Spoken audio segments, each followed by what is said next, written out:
host being Dr. Shweta. So Dr. Shweta, 9 o'clock is there. Please start the meeting.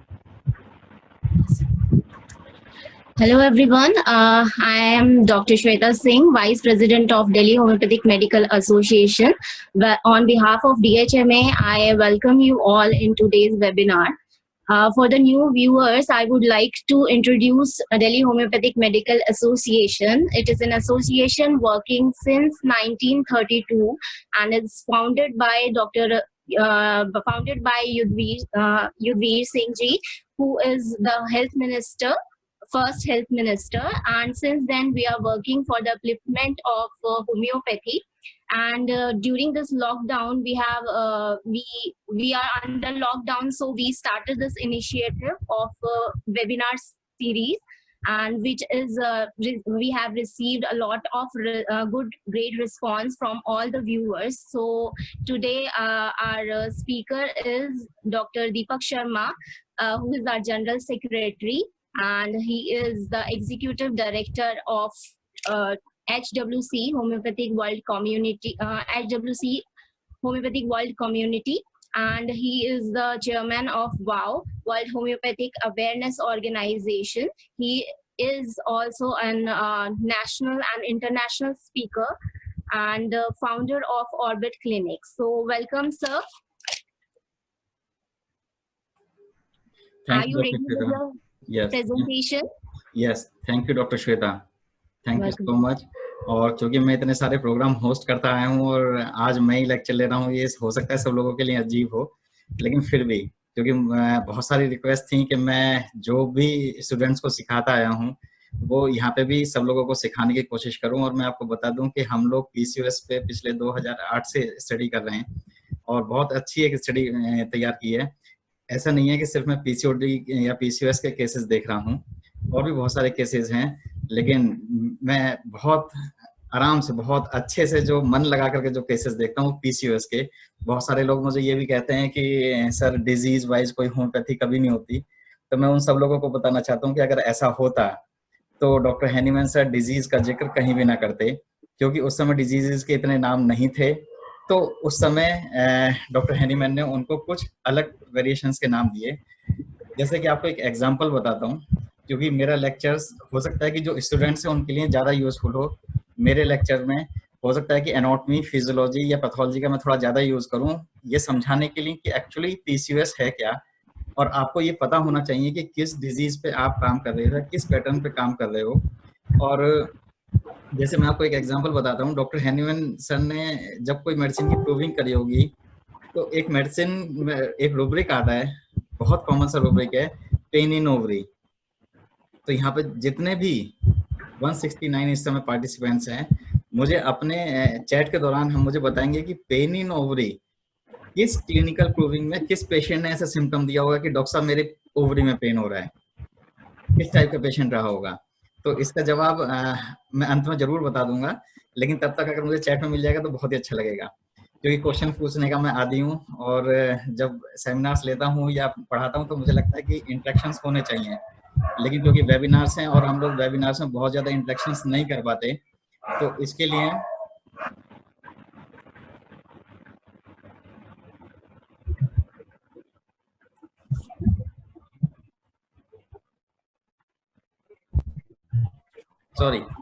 तो आज जो हमारी study है वो polycystic ovarian syndrome and homeopathic treatment के बारे में है।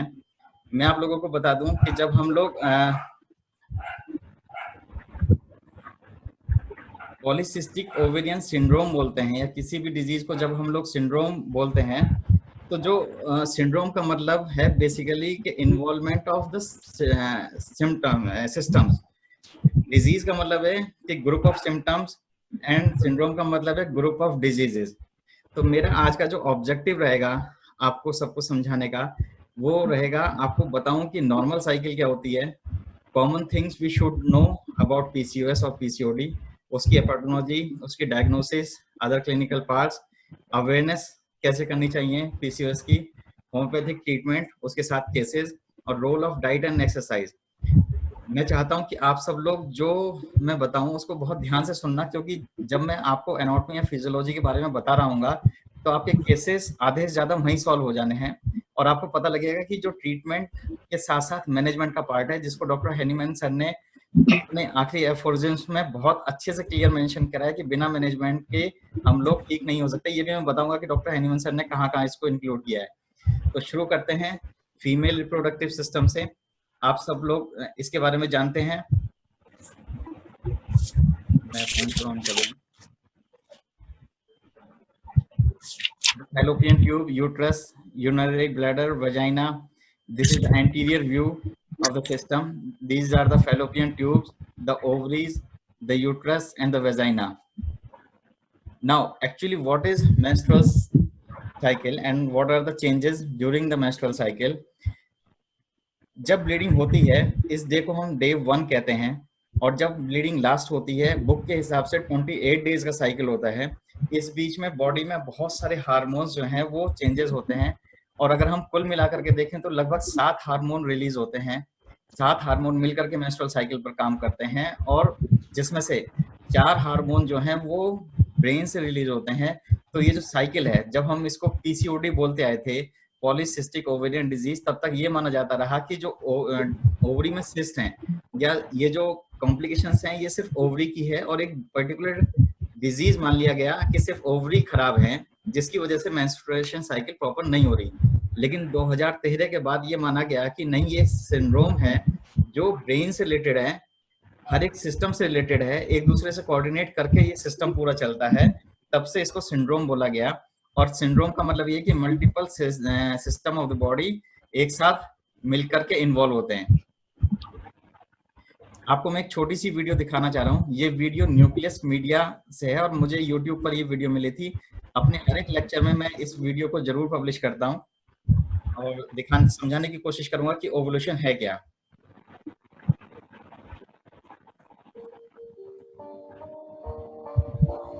Ovulation is a part of the menstrual cycle when the ovary with a few follicles begin to grow at the same time. These maturing follicles secrete estrogen hormone into the bloodstream to prepare the lining. मैं इस video को बीच में pause कर रहा हूँ और फिर आपको ध्यान दिलाना चाहता हूँ कि एक ओवरी में लगभग 2500 से लेकर के 3000 फॉलिकल्स होते हैं, जो टाइम प्री मिनार्की से लेकर के मेनोपॉज तक डेवलपमेंट होता है। ये अलग अलग फेज में होता है। इसका जो बेसिक पर्पस है इस वीडियो को दिखाने का वो ओवुलेशन पर्पस है।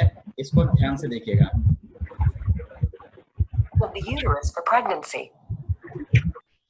Now see the process. जब ओवुलेशन हो रहा था उस समय जो मेन थीम थी ओवुलेशन होते समय की, वो ओवरी से फिम्ब्री जो है वो कभी भी अटैच नहीं होती हैं, लेकिन उसको टच करती हैं। और हर एक ओवरी का एक सरफेस पार्ट सेंसिटिव होता है ड्यू टू हार्मोन्स, और उस एक पर्टिकुलर जगह से ही ओवुलेशन होता है। ये जरूरी नहीं होता कि ओवरी में एक ही जगह से हर बार ओवुलेशन हो।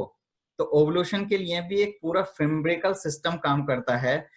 उस सिस्टम को काम करने के लिए बहुत सारे हार्मोन्स, बहुत सारे विटामिन्स, इन सब की जरूरत पड़ती है। और ये प्रोसेस बहुत कॉम्प्लिकेटेड है। जितना आसान हमें वीडियोस में दिख रहा है उतना आसान नहीं है। मैं एक बार फिर से दिखाने की कोशिश करूंगा। Or front part of the pituitary gland releases the bloodstream. Around day 14, luteinizing hormone causes the follicle to undergo a sudden growth spurt. Right before ovulation, the egg detaches from the inside of the follicle. The bulging follicle releases chemicals, causing one of the two fallopian tubes to move in closer and surround the follicle. The follicle swells until it bursts open, ejecting the egg and fluid from the follicle into the abdominal cavity. In response, the fimbriae, tiny projections at the end of the fallopian tube, sweep across the ovulation site and pick up the egg. Now, this is the process where ovulation occurs. And ovulation के बाद वो जो fimbriae है, अगर ये ovulation करते समय egg को कैच नहीं कर पाई तो कहाँ चला जाएगा एग? पेरिटोनियल कैविटी में। And this form the endometriosis. Because if peritoneal cavity is find any egg, then the body is again stimulating the hormone which make the endometriosis outside the uterus. So endometriosis is also a cause of this phenomena. और मैं आपको बताना चाहूंगा कि ये जो video है ये आपको मैं थोड़े पार्ट में दिखा रहा हूँ ताकि आप लोग बहुत अच्छे से इस बात को समझ जाएं कि ऐसा क्यों हो रहा है। The follicle swells until it bursts open, ejecting the egg and fluid from the follicle into the abdominal cavity. In response, the fimbriae, tiny projections at the end of the fallopian tube, sweep across the ovulation site and pick up the egg. Microscopic cilia on the fimbriae surface transport the egg to the entrance of the fallopian tube. Inside the walls of the fallopian tube, muscular contractions gently push the egg towards the uterus. After ovulation, the egg lives for 12 to 24 hours, so it must be fertilized by a sperm from the male during this time for a woman to become pregnant. If it's not fertilized, the egg dissolves away and is shed along with the uterine lining during menstruation.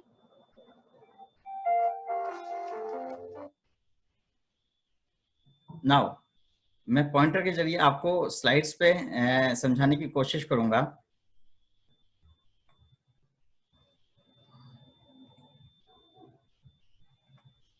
Now you can see the primary follicle, the secondary follicle and follicular fluid, and here is the rupture of ovulation and this will release to the fallopian tube. ये जो fallopian tube और ovary है, इन दोनों के जो बीच का distance है वो 1 to 3 मिलीमीटर होता है। और ऐसा नहीं है कि फिम्ब्रीज ओवरी से पूरी तरह अटैच होती हैं। फिम्ब्रीज आर मेकिंग द फ्लैप्स और एक ओवरी के पर्टिकुलर पार्ट को सेंसिटिव करती हैं, उसके बाद ही उस side is release through the fallopian tube. Now here is the anatomy. आपने देखा होगा कि ओवरी जो है वो लिगामेंट ऑफ ओवरी के साथ अटैच होता है यूट्रस के साथ।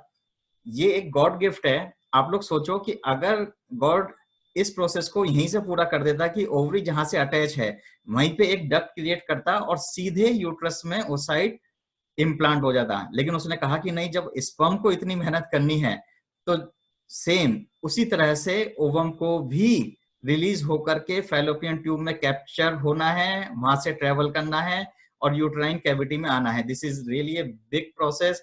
और ऐसा नहीं है कि सिर्फ हम लोग इसको एनाटॉमिकली या थ्योरेटिकली समझाएं, इसके लिए मेंटल रोल्स भी बहुत ज्यादा है। आपकी साइकिक भी काम करती है कि ओवुलेशन कब होगा, कैसे होगा और किस ओवरी से होगा, ये तक भी हम लोग मेंटल साइकी से जोड़ करके आप पेशेंट को ठीक कर सकते हो। इसीलिए मैं ये सबको समझाने की कोशिश कर रहा हूँ। अगर ये समझ में आएगा तो मेरे केसेस कैसे ठीक हुए ये भी आपको पता लग जाएगा। Now actually what is polycystic ovarian syndrome? The polycystic ovarian syndrome is a condition in which a woman has an imbalance of female sexual hormones. This may lead to menstrual cycle changes. The first line is menstrual cycle changes, cyst in the ovaries, troubling getting pregnant and other health changes. Now what is actually the typical presentation of PCOS? क्योंकि हमारे पास बहुत सारे ultrasound लेकर के आते हैं और उसमें लिखा होता है कि बायलेटरल PCOS या राइट साइडेड PCOD या लेफ्ट साइडेड PCOD। तो एक्चुअली में जब आप स्लाइड्स देखेंगे तो स्लाइड में जो भी आपको फॉर्मेशन मिलेगी वो पेरिफेरली अरेंज्ड मिलेगी। If this is not peripherally arranged that is something else. वो क्या होगा, अलग इन्वेस्टिगेशन है। लेकिन आपसे रिक्वेस्ट है कि जब आप अल्ट्रासाउंड की रिपोर्ट देखें तो उसके साथ साथ उसमें दी गई जो स्लाइड्स हैं उनको भी जरूर देखें कि जो साइड्स हैं वो बेसिकली एक्स हैं उसमें पेरिफेरली अरेंज्ड हों। This is the commonest and the peculiar presentation of PCOS in ultrasound. Now, what is the history? 1800s में polycystic ovaries का जिक्र था। हमारे डॉक्टर हैनीमैन सर ने भी polycystic ovaries का जिक्र किया है। आपने देखा होगा कि रिपर्टरी में ओवरीज के अपने अपने ओवरीज में सिस्ट की अपनी अलग अलग मेडिसिन हैं। स्टेन एंड लेवेंथल ने इसको डायग्नोस किया था, डिस्कवर किया था, जिसकी वजह से इसको स्टेनलैंड लेवेंथल सिंड्रोम भी बोला जाता है। इसके बाद इसको पॉलीसिस्टिक ओवेरियन डिजीज कहा गया। कई सारे साइंटिस्ट ने बताया कि ये सिर्फ एक ओवरीज की पर्टिकुलर डिजीज है। Functional ovarian hyper androgenism, hyper androgenic chronic anovulation, ovarian dysmetabolic syndrome और metabolic syndrome. Now today's metabolic syndrome में डायबिटीज, PCOS जैसी बीमारियां सब काउंट होने लगी हैं और अब ये मानने लगा है कि आपका मेटाबॉलिक सिंड्रोम बहुत सारी ऐसी लाइफस्टाइल चेंजेस को जनरेट करता है जिससे बहुत सारी बीमारियां हो जाती हैं। तो अब इस समय मेटाबॉलिक सिंड्रोम के अंदर ही PCOS को काउंट किया जाता है। एपिडोलॉजी basically the red line, you can read the red line, prevalence of PCOS in Indian adolescent is 9.13. This is really a big data, और हमें ये ध्यान रखना चाहिए कि इस समय जो डाटा है या PCOS का है वो हर एवरी 5 to 6 फीमेल्स में आउट ऑफ 10 ये हमें मिल रहा है, और बहुत सारे पेशेंट्स हमारे पास PCOS लेकर के आ रहे हैं। ऐसा नहीं है कि PCOS पहले नहीं था। मैं आपको बता दूं कि जब PCOD जो सिस्ट है, तो जब भी कभी कोई मेरे पास PCOD का पेशेंट आता है, या आप लोगों के पास भी आता होगा PCOS का, तो आपके दिमाग में जैसे ही अपॉइंटमेंट आते होंगे कि PCOS का कोई मरीज आने वाला है, तो आपके दिमाग में एक छवि आ जाती होगी कि एक कोई मोटी सी लेडी आने वाली होगी जिसको हमें सबसे पहले काउंसलिंग करनी है कि वेट रिडक्शन करो। तो मैं आपको बता दूं कि 50% केसेस ही ऐसे होते हैं जिनमें फीमेल ओबीस होती है और PCOS होता है। ये जरूरी नहीं है कि अगर ओबेसिटी है तो PCOS भी होगा। हाँ, PCOS होगा तो ओबेसिटी होना बहुत लाजमी है, लेकिन ये जरूरी नहीं है कि ओबेसिटी की वजह से ही PCOS डेवलप हो, क्योंकि बहुत सारी ऐसी ओबीस फीमेल हैं जो बहुत आराम से साइकिल को पूरा करती हैं और इनफर्टिलिटी भी उनको नहीं होती। तो हमें ये अंडरस्टैंड करना पड़ेगा कि एक्चुअली PCOS कहाँ से जनरेट हो रहा है। नाउ रिस्क फैक्टर क्या है? The family history of the PCOS is the major risk factor. Diabetes mellitus, especially of the type 2 diabetes mellitus, vitamin D and B12 deficiency, और ऑब्वियसली स्ट्रेस। नाउ हम लोग जब पढ़ते आते हैं तो हम लोग क्लिनिकल मेडिसिन में पढ़ते हैं कि हर एक बीमारी में कहीं ना कहीं स्ट्रेस को उससे कॉजेज में, रिस्क फैक्टर में जरूर इंक्लूड कर देते हैं, लेकिन किस टाइप की स्ट्रेस किस टाइप की बीमारी को पैदा करेगी ये बताने के लिए सिर्फ होम्योपैथी है। और मुझे लगता है कि होम्योपैथी एक ऐसी साइंस है जो आपकी एंजाइटी या आपके मेंटल सिम्टम्स पे बहुत सारी मेडिसिन एक साथ देती हैं। जैसे हम जानते हैं कि एंजाइटी अगर मॉर्निंग में हो तो डिफरेंट मेडिसिन है, आफ्टरनून में हो तो डिफरेंट मेडिसिन है, नाइट में हो तो डिफरेंट मेडिसिन है। This can only be happen in homeopathy. बस हम लोग उनको डिस्क्राइब नहीं कर पा रहे हैं, और हम लोग ये नहीं बता पा रहे हैं कि किस टाइप की स्ट्रेस एक्चुअली PCOS को कॉज करेगी, क्योंकि स्ट्रेस हर एक की लाइफ में है। हर एक स्ट्रेस वाले पेशेंट है, हर एक स्ट्रेस वाली फीमेल PCOS का शिकार नहीं हो सकती। तो किस टाइप की स्ट्रेस एक्चुअली PCOS को जनरेट करेगी इसके बारे में भी आगे बात करेंगे। नाउ मैंने जो नेक्स्ट दो चीजें हैं, ओबेसिटी और इरेगुलर यूज ऑफ OCPs, इन दोनों के आगे क्वेश्चन मार्क लगाए हैं। वो इसलिए मैंने आपको पहले ही बता दिया कि हर एक ओबेसिटी की फीमेल या ओबेसिटी से जूझने वाली फीमेल PCOS की शिकार नहीं हो सकती। इस पे क्वेश्चन मार्क है आज भी, क्योंकि बहुत सारी इस समय स्पोर्ट्स वीमेन में भी PCOS ऑलरेडी मिलने लगा है। Now irregular use of OCPs क्या है? कन्वेंशनल सिस्टम में OCPs का बहुत अच्छा सा यूज होता है, और उसमें PCOS के ट्रीटमेंट के लिए भी OCPs का यूज किया जाता है। लेकिन हमारी कंट्री में सबसे मेन प्रॉब्लम है कि अगर हमारी फीमेल को ये पता लग जाए कि मेरे को मेंसेस आने वाले हैं, अब मेरे घर में कोई त्योहार आने वाला है, या मुझे कहीं घूमने जाना है, या कोई सेलिब्रेशन करना है, तो किसी भी डॉक्टर को फोन करके कहती है कि डॉक्टर साहब मुझे कोई ऐसी दवाई दो जिससे मैं 4-5 दिन के लिए मेंसेस को स्किप कर ले जाऊं। मैं आपको बताऊं दोस्तों कि हमें शायद 98% केसेस ऐसे मिले हैं जिसमें कहीं ना कहीं OCPs का यूज हुआ है। अब जो जितने भी अच्छे डॉक्टर्स हैं, चाहे वो कन्वेंशनल मेडिसिन से हो, चाहे होम्योपैथी से, चाहे कहीं पे भी, वो सब मना करते हैं कि नहीं, आपको OCPs का ऐसे यूज नहीं करना है। लेकिन फिर भी फीमेल कहीं ना कहीं से अरेंज करके OCPs इरेगुलर यूज करती है, बिना किसी डॉक्टर के सलाह के कि उसको कब लेना है कब नहीं लेना है ये भी नहीं जानती। बस उसने 4 या 5 दिन ली, और अपने साइकिल को 4-5 दिन आगे बढ़ाने के लिए वो इरेगुलर यूज करती है, जिसके साइड इफेक्ट से भी PCOS होने के चांसेस बहुत ज्यादा हैं। और ऐसा हमें लगभग 98% केसेस में मिला है। सिर्फ 2% ऐसे केस हों जिन्होंने कभी OCPs का इरेगुलर यूज ना किया हो, वरना इंडिया में बहुत कॉमन है। अगर लड़की नहीं भी चाहती है तो भी उसकी माँ ये कहती है कि नहीं बेटा, दिवाली है, रक्षाबंधन है, या कोई और त्योहार है, या कोई और सेलिब्रेशन है, या मुझे कहीं घूमने जाना है, आपको ये 3-4 दिन के लिए स्किप करना पड़ेगा। तो ऐसे सिर्फ इनके आगे मैंने क्वेश्चन मार्क लगा है, क्योंकि अभी सब कुछ अंडर ऑब्जर्वेशन है। और ओबेसिटी पे तो अभी क्लियर हो गया है कि जरूरी नहीं है कि ओबेसिटी भी PCOS का कॉज हो। नेक्स्ट, एक्चुअली होता क्या है? आपको 3 चीजें हमेशा ध्यान रखनी है: hypothalamus, pituitary and thyroid. Hypothalamus पीछे की तरफ, उसके बाद पिट्यूटरी, उसके बाद थायराइड, और उसके बाद आपके गोनेड्स। ये सब कुछ मिलकर के एक अलग से काम करते हैं।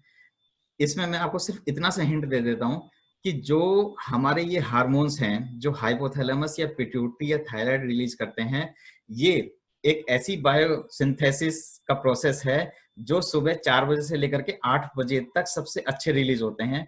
तो मैंने देखा है कि जो लोग 8 बजे के बाद उठ रहे हैं, ऐसी फीमेल जो 8 बजे के बाद उठ रही हैं, उनको हमेशा या तो थायराइड, हाइपोथायराइडिज्म या उनको पीसीओएस जैसी बीमारियां बढ़ने के चांसेस ज्यादा रहेंगे। तो हमेशा ध्यान रखें कि neuro endocrine derangement is the biggest cause. सिर्फ एक 2/3 साइज की ओवरी का दोष नहीं होता, ये दोष पूरा एक सिस्टम है जिसको हमें सुधारना होगा। डॉक्टर हैनीमैन सर ने कहा था कि management is the best part. बहुत सारे केसेस में हमें सिर्फ मैनेजमेंट से ही बहुत अच्छे अच्छे रिजल्ट मिल गए। This is the graphical representation जो भी मैंने बताया। Now what is actually the sign and symptom? The irregularity in menstrual cycle सबसे पहला सिम्टम है, और जो बाकी एसोसिएट सिम्टम्स आते हैं, PCOS can cause you to develop male-like characteristics includes body hair growing on the chest, belly, face, and around the nipples, decreased breast size, enlargement of clitoris, thinning of hair on the head, called male pattern baldness, voice get depressed.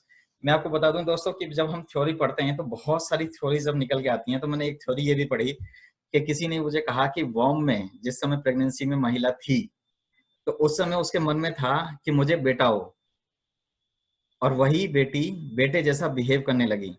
ये मैंने theory कहीं पढ़ी थी, मुझे बताया भी कुछ लोगों ने। लेकिन मैंने उन सब लोगों से एक ही क्वेश्चन पूछा कि ज्यादातर फीमेल में 90% फीमेल्स हमेशा यही सोच के चलती हैं कि मुझे लड़का ही होगा, लेकिन 90% फीमेल्स पीसीओएस का शिकार नहीं होती। तो मैंने आपको पहले भी बताया कि कहाँ किस लेवल पे कितनी स्ट्रेस हो रही है जो हमें डिजीज कॉज करेगी, इस पे भी हमें काम करना है। और होम्योपैथी एक ऐसा सिस्टम है जो इस पे बहुत बेहतरीन काम कर सकती है। इसके बारे में खैर आगे बात करते रहेंगे। Now the main precursor symptom is acanthosis nigricans. This is a pre diabetic stage. आपने देखा होगा कि बहुत सारे लोगों की नेक, बगल बहुत ज्यादा काली होती है, और आप लोग इसको ट्रीट करने की कोशिश भी की होगी, लेकिन जल्दी से ट्रीट नहीं होती है बहुत सारी मेडिसिन के बाद भी। लेकिन अगर इनको डायबिटीज नहीं है तो डायबिटीज होने के चांसेस ज्यादा हैं, पीसीओएस होने के चांसेस ज्यादा हैं। और अगर हम इसका ट्रीटमेंट करते हैं तो हमें एक बार इनका इंसुलिन लेवल भी चेक करा लेना चाहिए, ताकि हमें ये पता लगे कि कोई प्री डायबिटिक कर्सर तो बॉडी में डेवलप नहीं हो रहा है। हालांकि ये जेनेटिक्स भी होते हैं, लेकिन जेनेटिक्स के साथ साथ इसमें डायबिटीज मेलाइटस या इंसुलिन रेजिस्टेंस मिलना बहुत कॉमन है।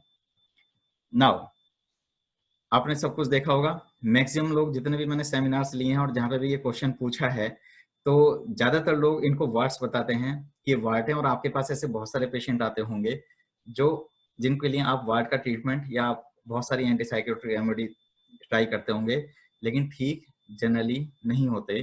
तो this is actually not a warts, these are the dermatosis papulosa nigra. इनको डीपीएस बोलते हैं। जनरली ठीक नहीं होते, जेनेटिक प्रीडिस्पोजिशन होती है, और ज्यादातर डायबिटीज के प्रिकर्सर होते हैं, और ये प्रोन होते हैं इंसुलिन रेजिस्टेंस के। Now what is the actually diagnostic criteria? So अगर हम देखें पीसीओएस सोसाइटी के दौरान आज उन्होंने ये कहा हुआ है कि no single test of feature is a diagnostic. मतलब कि अगर आपके पास कोई अल्ट्रासाउंड लेकर के आ जाए और वो कहे कि मेरे पास पीसीओएस, मेरे को पीसीओडी हो गई है, डॉक्टर साहब ने अल्ट्रासाउंड में लिखा है, इसका ट्रीटमेंट दीजिए, तो आपको बहुत सारी इंक्वायरी, बहुत सारे और जांचें करनी पड़ेंगी, जिससे आपको पता लगाना है कि इसको पीसीओएस है या नहीं। हार्मोन लेवल्स भी अलग अलग फेजेस पे, अलग अलग स्टेज में आपको टेस्ट कराने हैं, और ये पता लगाना है कि एक्चुअल में पीसीओएस है भी या नहीं। तो इसमें टेस्टोस्टेरोन, डीएचईएस और बहुत सारे एलएच, एफएसएच, बहुत सारे हार्मोन आते हैं। इसके बारे में अभी बताएंगे थोड़ी देर में। नाउ इस समय जो सबसे अच्छा क्राइटेरिया है वो पीसीओएस सोसाइटी का है कि hyper androgenism, hirsutism and hyper androgenemia and ovarian dysfunction, oligo anovulation and और polycystic ovaries, exclusion of other androgen excess and related disorder. ये पीसीओएस की सोसाइटी ने 2006 में कहा था, लेकिन अभी थोड़े और क्राइटेरिया भी चेंज हो गए हैं, जिसमें अब एक सिंगल टेस्ट या सिंगल आपने जो भी रेडियोलॉजिकल इन्वेस्टिगेशन है उसमें भी सिर्फ एमआरआई की बात की गई है कि एमआरआई सबसे ज्यादा यूजफुल रेडियोलॉजिकल इन्वेस्टिगेशन है। अदर इन्वेस्टिगेशंस में prolactin, 70 hydroxy progesterone, luteinizing hormone और फॉलिकुलर स्टिमुलेटिंग हार्मोन्स की रेशो, ये बहुत जरूरी है दोस्तों। मैं आपको बताऊं कि एक्चुअली में टेस्ट कब कराने हैं, आपको रेडियोलॉजिकल इन्वेस्टिगेशन कब करानी है ये भी आपको पता होना चाहिए, क्योंकि मैक्सिमम लोग हार्मोन के जो टेस्ट हैं उसके टाइमिंग जो है वो भी डिस्टर्ब हो जाते हैं, तब भी आपके जो लेवल्स हैं वो ठीक नहीं आएंगे। तो इसका क्राइटेरिया है कि आपको जब भी हार्मोन चेकअप कराने हैं, मेंस्ट्रुअल साइकिल के सेकंड डे पे कराने हैं, एम्प्टी स्टमक कराने हैं और सुबह 8 बजे से पहले सैंपल ले लेना चाहिए। ये बेसिक क्राइटेरिया है। हालांकि बहुत सारी सिटीज में ऐसा पॉसिबल नहीं होता, लेकिन फिर भी आप कोशिश करिए कि उनको कहिए कि चाहे आपको लेबोरेटरी से अपॉइंटमेंट लेना पड़े, लेकिन आपको सुबह 8 बजे से पहले पहले एब्सोल्यूट फास्टिंग में सेकंड डे पे आपको ये टेस्ट कराने हैं। Now here is one more thing कि सेकंड डे एक्चुअली होता क्या है। अभी मैं जब लास्ट टाइम एक कॉन्फ्रेंस में गया था तो वहाँ लगभग 150 से ज्यादा गैदरिंग थी और उसमें से शायद 2 लोग भी ये नहीं बता पाए कि सेकंड डे एक्चुअली किसको कहते हैं। तो अब मैं बता दूं आपको, इसका क्राइटेरिया फिक्स किया हुआ है कि अगर दोपहर 12 बजे से पहले पहले मेंसेस होते हैं तो जो आपका नेक्स्ट डे होगा वो सेकंड डे होगा, और अगर आफ्टरनून में 12 बजे के बाद में आपको साइकिल आते हैं किसी फीमेल को तो नेक्स्ट टू नेक्स्ट डे वाला सेकंड डे काउंट होगा। यह जनरली क्राइटेरिया मान लिया गया है। अगर आपको किसी फीमेल को आपको इन्वेस्टिगेशन के लिए बताना है और आप उसके जो साइकिल है वो इवनिंग में शुरू हुए हैं तो नेक्स्ट टू नेक्स्ट डे आपको सेकंड डे माना जाएगा और आपको ये सब इन्वेस्टिगेशंस करानी है। नाउ द रेडियोलॉजिकल इन्वेस्टिगेशन मैं आपको बता ही चुका हूँ पहले ही कि जो इस समय मोस्ट यूजफुल रेडियोलॉजिकल इन्वेस्टिगेशन है दैट इज एमआरआई। एमआरआई सबसे यूजफुल है।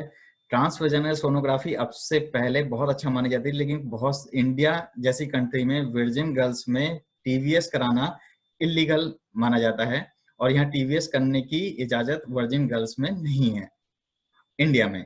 तो हमारे पास जो ऑप्शन बचता है वो इस समय एमआरआई बचता है। MRI is the most useful radiological investigation. और ऐसा नहीं है, मैंने आपको पहले क्लियर कर दिया कि अगर एमआरआई में भी पीसीओएस आ जाता है तो भी आपको हार्मोन्स लेवल में चेक कराना है। एक कॉमन सी थिंग मैं आपको बताऊं कि जब मैंने आपको पढ़ा रहा था ओवरीज के बारे में तो आपको मैंने बताया था कि लगभग 2500 से लेकर के 3000 फॉलिकल्स पूरी लाइफ में मिनार्की से लेकर के मेनोपॉज स्टेज तक यूज होते हैं। इसमें से बहुत सारी प्रेगनेंसीज की स्टेज में बिल्कुल भी यूज नहीं होते। तो ओवुलेशन की जो क्षमता है वो फीमेल में प्री मेनोपॉज से मिनार्की से लेकर के मेनोपॉज तक घटती चली जाती है। ऐसे ही जैसा एज के साथ साथ बहुत सारी चीजें चेंजेस होती चली जाती हैं और इरेगुलर यूज होते हैं डाइट्स के, एक्सरसाइज के, जिसकी वजह से एनोवुलेशन की हिस्ट्री पाई जाती है। हालांकि अब कुछ फीमेल्स ऐसी भी आने लगी हैं जो मिनार्की से ही पीसीओएस जैसी बीमारियों की शिकार हो रही हैं, इसके बारे में बात करेंगे। लेकिन most of the female menarche से लेकर के जब मिनार्की शुरू होती है तो इंडिया जैसी कंट्री में उनकी अच्छे से काउंसलिंग, उनका अच्छा सा ट्रीटमेंट नहीं दिया जाता, जिसकी वजह से भी पीसीओएस बहुत कॉमनली इंडिया में स्प्रेड कर रहा है। Now what is the differential diagnosis? Hypothalamic amenorrhea, मतलब हाइपोथैलेमस से अगर कोई दिक्कत है।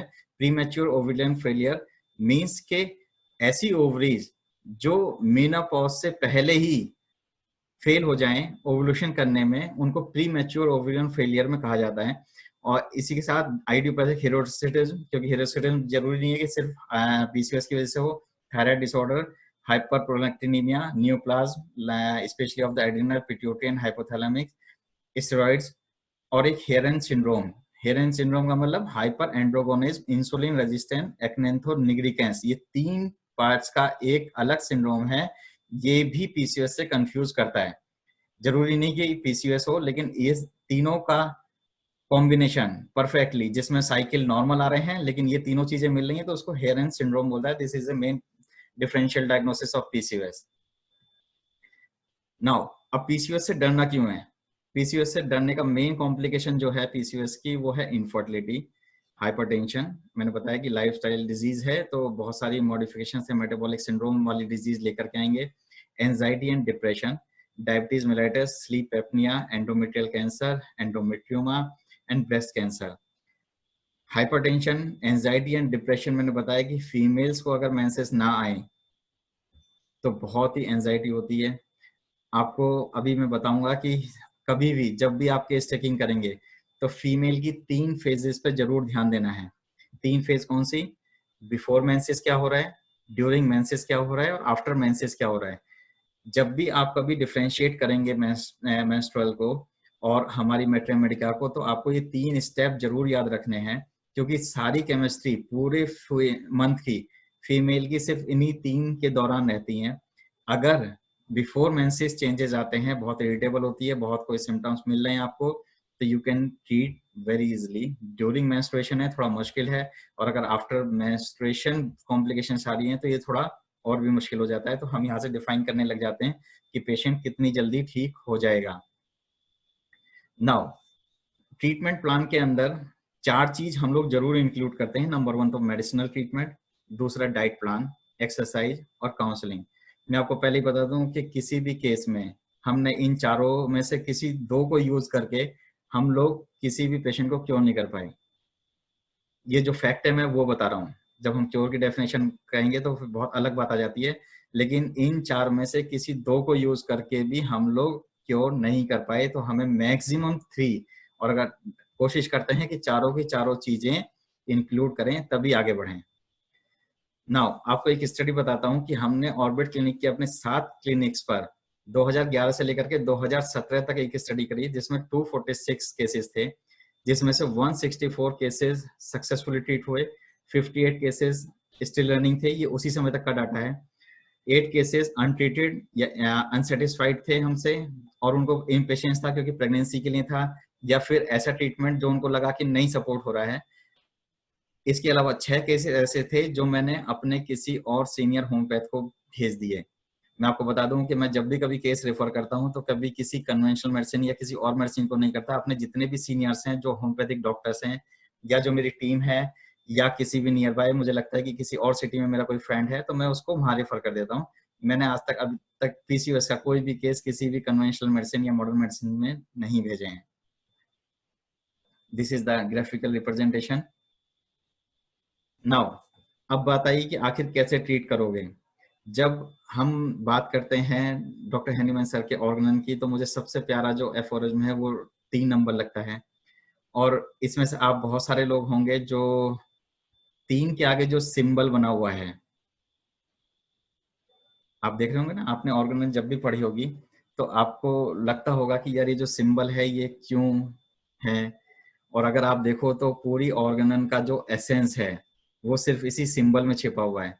इसी सिंबल में डॉक्टर हैनीमैन सर ने ये नोट कर दिया था कि ये एक म्यूजिकल टोन है। जो ऑर्गेनन में लिखने जा रहा हूँ ये एक म्यूजिकल टोन है, अपनी टोन के हिसाब से अपना गाना बनाइए और उसको बजाइए। लाइक कि ये जरूरी नहीं है कि हम पहले एफोरिज्म से बढ़ते हुए 299 तक पहुंचे, हम बीच में किसी भी एफोरिज्म को कहीं से भी इंटरलिंक करके, इस एस का मतलब है कि ये एक दूसरे के साथ इंटरलिंक्ड हैं एफोरिज्म। ये जरूरी नहीं है कि आप सीक्वेंस वाइज चलेंगे या सीक्वेंस वाइज पढ़ेंगे। अगर आपको म्यूजिकल टोन बनाना आता है तो आप इस सिंबल को उठा करके देखिए और पता लगाइए कि एक्चुअल में डॉक्टर हैनीमैन सर ने यही सिंबल क्यों लिया, क्योंकि वो स्टार भी ले सकते थे, वो हैश भी ले सकते थे, या और बहुत सारे सिंबल उस समय मौजूद थे।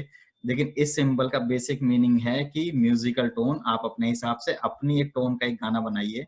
जैसे हमारे यहाँ श्रेयांश ने अपनी एक कविता बना दी, तो ऐसे बहुत सारे लोग हैं जो अपने अपने हिसाब से चलते हैं।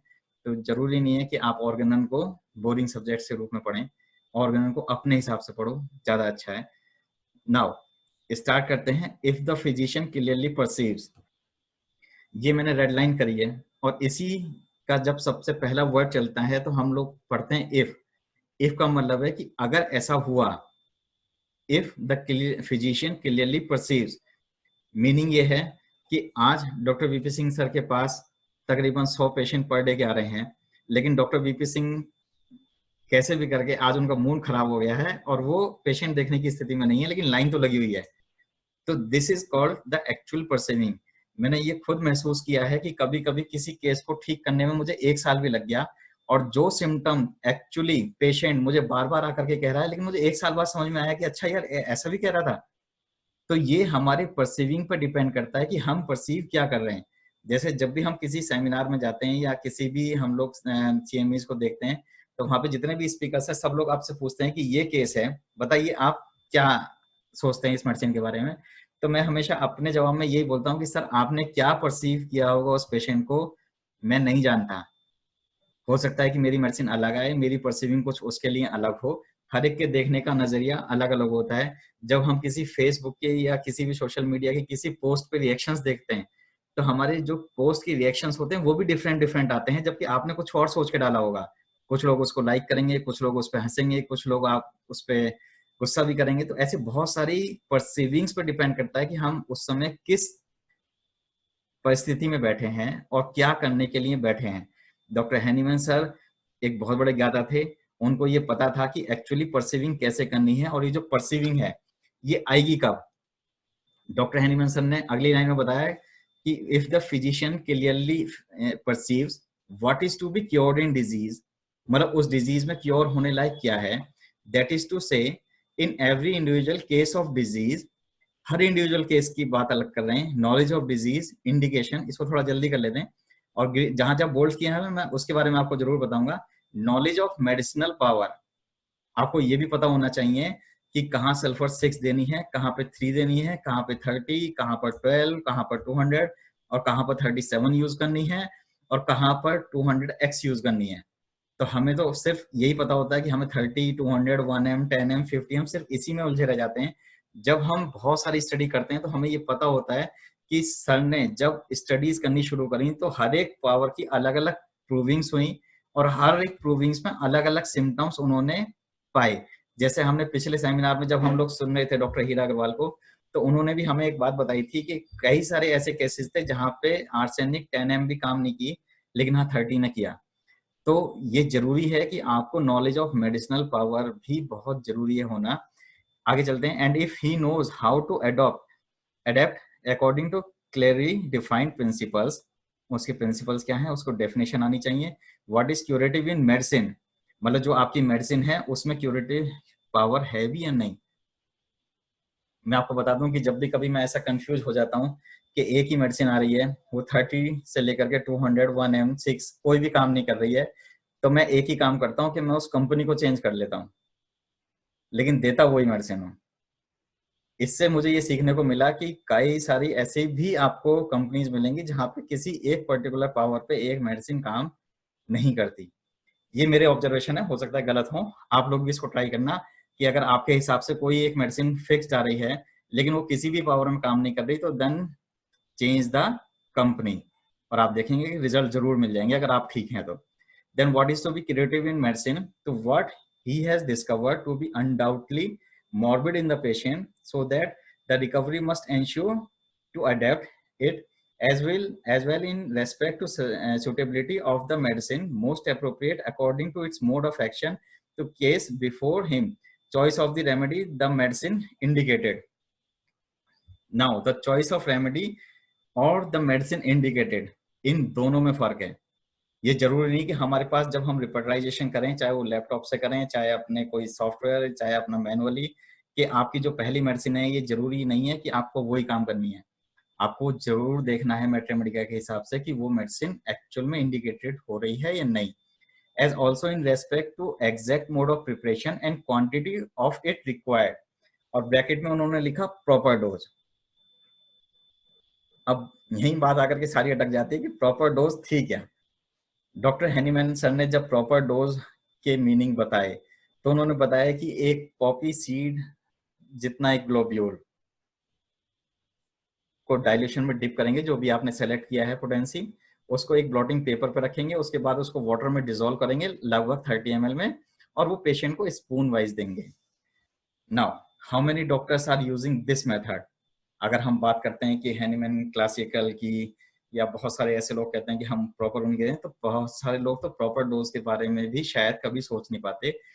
ये जो डोज थी ये 10 नंबर के ग्लोब्यूल्स के से भी छोटी एक डोज थी जो उन्होंने डिफाइन करी, लेकिन उनका जो पोटेंटाइजेशन स्केल था, मैं आपको बता दूं दोस्तों कि जब डॉक्टर हैनीमैन पोटेंटाइजेशन करवाते थे तो उनका जो असिस्टेंट था वो घोड़े के अस्तबल में काम करता था, और जब वो पोटेंटाइज कराते थे उनको तो उसकी आवाज डॉक्टर साहब के क्लिनिक तक भी आती थी कि वो इतना जोर से पोटेंटाइज कर रहा था।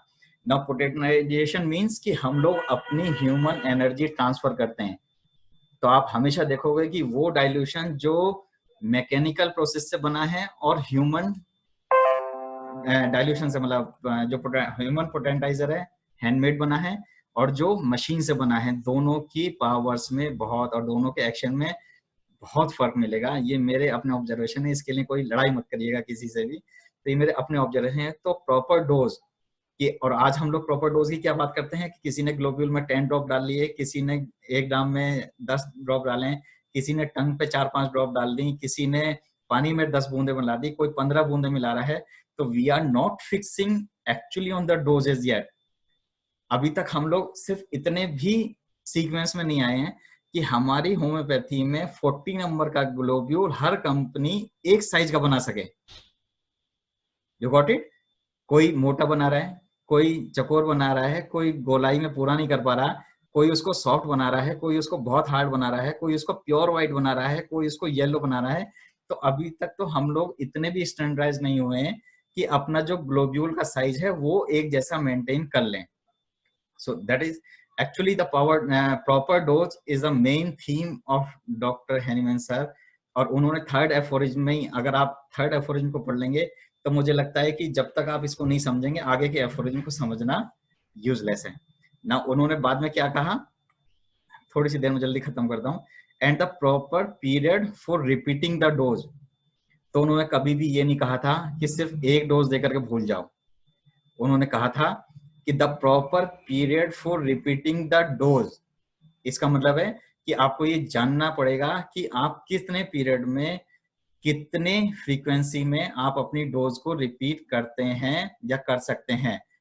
उसके बाद भी लिखा उन्होंने, if finally he knows the obstacle to recovery in each case. Means कि आपको हर एक केस की ये जानकारी होनी चाहिए कि उसमें ऑब्स्टेकल्स क्या क्या आ रहे हैं। अब किसी के घर में किसी कोई लेडी आई पीसीओएस से, उसके फादर शराबी हैं, तो आपको उसी शराब भी छुड़वाने के तरीके उनको बताने पड़ेंगे और हर एक केस में ऐसा करना पड़ेगा तब। And is aware how to remove them. उसको ये भी पता होना चाहिए कि उनको रिमूव कैसे करेंगे। उसके बाद वो लिखते हैं, so that the restoration may be permanent. Means यहाँ पे जो मे वर्ड लगा दिया ना उन्होंने, अब दोबारा से पढ़ते हैं इसी लाइन को। सो दैट मतलब कि अगर रिस्टोरेशन मे बी परमानेंट, मतलब कि उन्होंने ऊपर जो भी कुछ लिखा है इस थर्ड एफोरिज्म में, आपने ये सब कुछ कर लिया, मतलब आपको नॉलेज ऑफ डिजीज भी है, आपको इंडिकेशन भी बढ़िया मिल गई, आपको मेडिसिनल पावर भी अच्छी है आपकी देने की, आपने मेडिसिन भी चूज कर लिया, आपने प्रॉपर डोज में भी मेडिसिन दे दी, तब भी रिस्टोरेशन मे बी परमानेंट। इस लाइन को हमेशा ध्यान से पढ़ना कि इतना सब कुछ करने के बावजूद भी रिस्टोरेशन में भी परमानेंट, मतलब ये जरूरी नहीं है कि इस समय इतना सब कुछ करने के बावजूद भी आप परमानेंट क्योर की तरफ जा पाओ। Then he understand how to treat judicially and rationally and he is a true practitioner of healing art. मतलब जो ऊपर का ये सब कुछ कर पाया, सिर्फ उसी को ये अधिकार रहेगा कि वो अपने आप को हीलिंग आर्ट का एक अच्छा प्रैक्टिशनर घोषित कर पाए। तो यहीं पे बहुत सारी बात आ जाती है कि हमें सीखना क्या है एक्चुअली। बहुत सारे जो डिफरेंट स्कूल्स हैं उनको ना सीख करके अगर हम हैनीमैन सर के कुछ यही चीजों को पढ़ लें और पता लगा लें कि एक्चुअली में क्या है, और हम इससे प्रॉपर डोज पे ही काम कर लें कि प्रॉपर डोज क्या है, तो भी आपको बहुत सारी चीजें अपने आप समझ में आ जाएंगी। नाउ केसेस पे चलते हैं। My one case, first case is, this is a case of 21-year-old female with complaint of irregular menses for 2 years as having periods with only HRT। सिर्फ हार्मोन रिप्लेस थेरेपी पे सिर्फ periods होते थे, menses scanty, clotted and painful so much that had to take analgesic. इतना severe pain cramp के साथ, menstrual bleeding for 1 और 1 to 5 days। Now हमारी रिपोर्टरी में इसके अब भी जिक्र है कि अगर मेंसेस ओनली फॉर 1 day, इसके लिए भी स्पेसिफिक मेडिसिन है। तो हमारी होम्योपैथी ने 200 साल पहले इतना सारा काम कर दिया था कि अगर मेंस्ट्रुअल ब्लीडिंग सिर्फ 1 दिन के लिए होगा तब भी हमारे पास मेडिसिन थी, और ये मेडिसिन आज तक कोई भी सिस्टम डेवलप नहीं कर पाया। आप मॉडर्न मेडिसिन में किसी भी डॉक्टर के पास जाओ और उनको बोलो कि सर 1 दिन के लिए मेंसेस आते हैं, जरा एक मेडिसिन बता दो, then they have no solution. Homeopathy is the only solution जहां पर एक्चुअल में ऐसे सिम्टम्स मिलते हैं जो हर एक दूसरा सिस्टम बेकार समझता है, उसको होम्योपैथी बहुत अच्छे से एक्सप्लेन करती है। Her family history is not significant, past history is not significant except viral fevers। Physical journal में appetite reduced, thirst increased, thermals hot, desire for chocolates or milk, sleep lie on abdomen। Mental journals में artistic ability, dancing for love for, organized things, sympathetic and societal thoughts। Now जब हमने कोई counselling करी। मैंने आपको मैं पहले ही बता दूं कि जरूरी नहीं कि हम लोग जिस दिन केस लें या जिस दिन पेशेंट हमारे पास आए उसी दिन हमें सब कुछ बता दे, ये मैं कभी भी ट्राई नहीं करता। अगर मुझे लगता है कि मुझे आज केस समझ में आ गया, आज मैं परसीव कर पाया, तो मैं आगे मेडिसिन पे बढ़ता हूँ, वरना मैं उसको नेक्स्ट टाइम के लिए फिर कहता हूँ कि नहीं कुछ रह गया है, आगे बात करेंगे। तो उसको चाहे सेकंड विजिट, थर्ड विजिट, चाहे फ्रीक्वेंसी में बुलाइए, हर दूसरे या तीसरे दिन उसको फेथ में लीजिए, क्योंकि फेथ में लेना पेशेंट को बहुत जरूरी है। ये जरूरी नहीं कि आप बहुत बड़े सेटअप को लेकर के बैठ जाएं और आपको पेशेंट आकर के सब कुछ बता दें। मैं आपको बता दूं, जब हम केस देखते हैं तो हमें बहुत सारे ऐसे पेशेंट आती हैं पीसीओएस की, जो अपनी मदर, फादर या किसी और रिलेटिव के साथ आते हैं, जो उनके सामने वो कुछ भी नहीं बता पाते। तो हमें ये जरूर ध्यान रखना है कि उस पेशेंट की जो लाइफ हिस्ट्री है वो जरूर पूछनी है, अकेले में बैठा करके अपने असिस्टेंट के साथ। जब हमने इसको ओपन किया और इसको हमें 6 वीक्स लग गए लगभग, उसने हमें बताया कि जिस समय वो सीडीएस की प्रिपरेशन कर रही थी उस समय उसके साथ मोलेस्टेशन हुआ, और वो तकरीबन 1.5 साल तक चला। और ये मोलेस्टेशन उसके टीचर के द्वारा था जो उसको ट्यूशन पढ़ाने आता था। मैं आपको बताऊं कि इंडिया में ऐसे बहुत सारे केसेस हैं, और इंडिया नहीं इंटरनेशनली भी ऐसे बहुत सारे केसेस हैं जहां पे फीमेल अपने मोलेस्टेशंस को कभी भी एक्सप्रेस नहीं कर पाती, या तो सप्रेशन में रहेगी या फिर वो एक्स्ट्रा ऑर्डिनरी गर्ल बन जाएगी, जिसकी वजह से बहुत सारे हार्मोन चेंजेस होते हैं। ये बिल्कुल फिक्स्ड है, इस थ्योरी को कोई नहीं बदल पाया कि हार्मोन चेंजेस इन वजह से नहीं होते हैं। विटामिन, उनके हार्मोन, उनका लाइफस्टाइल, ये सब अलग बात है, लेकिन उनके जो थॉट प्रोसेस हैं वो इन पर जरूर हावी होते हैं। और हमारा हाइपोथैलेमस बहुत ही सेंसिटिव एरिया है।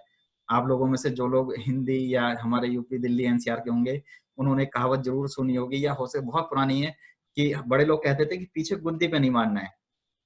गुद्दी मतलब ऑक्सीपिटल रीजन, इसको कभी भी हिट नहीं करना है, क्योंकि सब कुछ यहीं से कंट्रोल हो रहा है। हमारा हाइपोथैलेमस सब कुछ कंट्रोल कर रहा है। तो हमारे हाइपोथैलेमस को पढ़ने के लिए, और हमारा लिम्बिक सिस्टम है, इसको जरूर पढ़ना जब भी कभी आप ऐसे केसेस को ट्रीट कर रहे हो जहां पे लाइफस्टाइल डिसऑर्डर्स इन्वॉल्व हो रहा हो। तो जब हमने ये सब कुछ पाया, उसने अपने ब्रदर और मदर सबसे कुछ बात करने की कोशिश की, लेकिन एक्चुअली नहीं कर पाई, and feel alone, bad molested, even start to hate her common friends. She tried suicide but failed to give up as she could not able to vent it out. Now उसने हमें भी ये बात 6 weeks में बताई थी। ये जरूरी नहीं है कि हमारे पास कोई भी पेशेंट आकर के फर्स्ट टाइम में आपको अपने लाइफ स्पेस के बारे में सब कुछ बता दे। Now, what we take the totality of symptom: menses irregular, sleep of abdomen, fastidious, suicidal disposition, affectionate and forsaken feeling. जब हमने केस को रिपोर्टराइज किया तो इसकी सबसे पहली रेमेडी पल्स आ रही थी, लेकिन क्योंकि मैंने आपको पहले भी बताया कि जरूरी नहीं कि आपको जो पहली मेडिसिन मिले सिर्फ उस पर काम करना है, आपको मेडिसिन को मैच करना होता है, और ये शायद सब लोग करते भी हैं। तो हम लोग पल्स, लाइकोपोडियम, नेट्राम्यूर, आर्सेनिक को स्किप करते हुए सिर्फ कार्सिनोसिन पे पहुंचे, because the carcinosin is the only medicine जिसमें highly molested child in childhood है, सबसे हाईएस्ट मेडिसिन है। और अगर आपको चॉकलेट की डिजायर मिल जाती है, सुसाइडल थॉट्स मिल जाते हैं, तो it is very perfect. Now हमने कार्सिनोसिन 200 चूज करी और 1 वाटर डोज। अब मैं बहुत सारे सब लोगों को जब स्टूडेंट्स को पढ़ाता हूं तो सब लोगों से वाटर डोज के ऊपर डिस्कशन होता है, और एक सेमिनार में तो मैं आपको बताऊं कि हमें 40 मिनट हो गए थे सिर्फ वाटर डोज की डिस्कशंस पे। सोचो कि एक सेमिनार के अंदर 40 मिनट से ज्यादा हमें लग गए सिर्फ वाटर डोज को एक्सप्लेन करने में, या बहुत सारे लोगों को बताने में कि वाटर डोज क्या होता है। सब ने अपने अलग अलग ओपिनियन दिए। वहां पर बैठे हुए शायद 2 ही लोग ऐसे मिले जिन्होंने वाटर डोज के बारे में बिल्कुल सेम बोला, वरना सब लोग अपने अपने अलग में। तो हम जो वाटर डोज यूज करते हैं, जो एक्चुअल में वाटर डोज होती है, वो है आपकी 100 ml ऑफ वाटर में 1 drop of indicated medicine in the dilution. Now again A question कि व्हाट इज 1 ड्रॉप, क्योंकि हर एक मेडिसिन के जो शीशियां हैं, जो आपको ड्रॉपर्स मिलते हैं, उनके किसी का ड्रॉपर का साइज अलग है, किसी का बहुत बारीक है, किसी को मोटा है, किसी का बहुत जल्दी जब आप 1 ड्रॉप डालने चलते हैं तो शायद वो 10-5 एक्स्ट्रा लेकर के चलती है अपने साथ में। तो हमें ये भी पता होना चाहिए कि एग्जैक्टली 1 ड्रॉप क्या है, और इसके लिए आपको केमिस्ट्री पढ़ो, इंटरनेट पे देखो। हम लोग ऑलरेडी जो ऐसे सिंगल मेडिसिन के केसेस हैं उनको पिपेट के जरिए पूरे 1 ड्रॉप को इंसर्ट कर रहे हैं, और 100 ml वाटर में हमने इसको मिक्स करके और 1 स्पून वेरी फ्रीक्वेंटली डोजेज दी 1 आवर्ली, और कहा कि जब भी कोई दिक्कत आए, कोई सिम्टम आए, हमें फोन करके बताओ। आप ध्यान रखना कि वाटर डोज जब तक रिपीट करनी है जब तक आपको कोई एक्स्ट्रा ऑर्डिनरी सिम्टम ना मिल जाए, जैसे लाइक स्नीजिंग और माइल्ड फीवर और माइल्ड लूज मोशंस या यूरिन का फ्रीक्वेंसी का इंक्रीज होना। और ऐसा कभी कभी 2 या 3 दिन तक भी हमें करना पड़ता है अलग अलग डोजेस के साथ। तो इस केस में हमने सिर्फ एक ही दिन के अंदर उसको इफेक्ट करी मेडिसिन, और हमने नेक्स्ट डे से उसको रुब्रामेड 30 यानी कि जो हमारी फेवरेट मेडिसिन है उसको twice in a month for 1 month. 11 मई 2019 का सबसे लेटेस्ट केस है जो परफेक्ट एक ही मेडिसिन पर ठीक हुआ। और LMPs आपके सामने हैं, मई में, फिर उसके बाद जून में, जुलाई में, अगस्त, सितंबर, अक्टूबर, नवंबर, दिसंबर, जनवरी के बाद हम लोग अभी वेट कर रहे हैं क्योंकि अभी शायद कहीं बाहर चली गई है, कुछ एग्जाम्स थे और अभी तो वैसे भी लॉकडाउन है तो हम लोग कॉन्टेक्ट में नहीं है।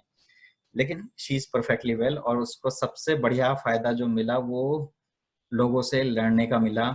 उसकी जो बूस्टअप हुई वो बहुत अच्छा था, पॉजिटिवनेस आई वो बहुत अच्छा है। मैं आपको बता दूं सभी डॉक्टर्स को कि मैं कोई ऐसा डॉक्टर नहीं हूं जो आपको सिर्फ ये बताए कि मैंने सिर्फ एक मेडिसिन दी और उसमें कोई इतना बड़ा जादू हो गया। ये वो केस है जहां पे वाकई में एक मेडिसिन में यूज हुई। आप सब लोगों से इतनी रिक्वेस्ट है कि आप जैसे भी करें होम्योपैथी यूज करें, चाहे वो सिंगल मेडिसिन हो, चाहे मदर नेचर की थेरेपी हो, चाहे मल्टीपल मेडिसिन की थेरेपी हो। हमारे पूरे ऑल ओवर इंडिया 8 क्लिनिक्स हो गए हैं। हमारे 8 क्लिनिक्स में अलग अलग थ्योरीज पे भी अलग अलग जगह काम हो रहे हैं। और ऐसा नहीं है, मैंने पहले ही बताया कि हम लोग सिर्फ PCOS पे काम कर रहे हैं, हर तरीके के पेशेंट देखते हैं। हमें लगता है कि नहीं यार 2 मेडिसिन हमें बहुत ऑल्टरनेटली यूज करनी पड़ेंगी, हम लोग करते हैं, लेकिन कभी भी हमने 2 मेडिसिन को एक वायल में मिक्स नहीं किया है। Doctor Hahnemann sir theoretically work इतना ब्यूटीफुली लिख करके गए हैं, लेकिन उसका जो प्रैक्टिकल यूज है वो डॉक्टर क्लार्क और बोगर बोनिंग हसन सर ने किया। जब आप इनका प्रैक्टिकल वर्क पढ़ेंगे बोगर बोनिंग हसन सर से या डॉक्टर क्लार्क से, तो आपको पता लगेगा कि डॉक्टर क्लार्क और बोगर बोनिंग हसन ने कितना ब्यूटीफुली उनको थ्योरी से निकाल करके उनका प्रैक्टिकल यूज किया है। वो हम सबको भी पढ़ना चाहिए। नाउ कंक्लूजन क्या था? As in this case, there was a strong history of prolonged child abuse, so we are started with the nosode indicated in this case, and we will get the maximum benefit from this single medicine. और आपको सुनवाता हूं कि उन्होंने क्या कहा था।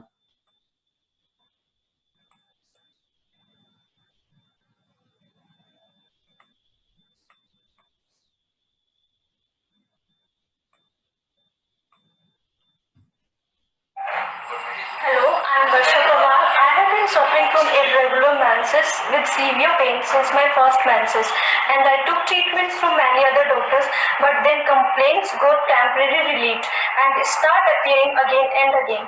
Then one of my friends suggested me Dr. Deepak Sharma, and then I start taking treatment from him, and now I am having normal menstrual cycle and my pain also reduced to a significant level. My gratitude towards Deepak Sharma. Thank you. मैं आप लोगों को बता दूं कि ये जो बच्ची है ना, ये आपके बीच में ही कहीं है। आज इसने हमको ज्वाइन कर रखा है, और ऐसा नहीं है कि मैंने इसके बारे में कुछ बोला होगा कि मुझे जरूर बताएगी, तो हमारे बीच में है। और मैंने इसको बोला कि अगर आपको पूरा PCOS के बारे में समझना है तो आज मेरा लेक्चर जरूर सुन लेना, तो वो आप सबके बीच में ही कहीं है। Now case 2, the 16-year female with irregular menstruation for 1 year dreams of multiple people scolding her, history of sexual abuse at the age of 12 years। ये एक ऐसा केस था जिसने हमें थोड़ा परेशान किया, और काउंसलिंग के बावजूद भी बहुत सारी चीजें इसने नहीं बताई।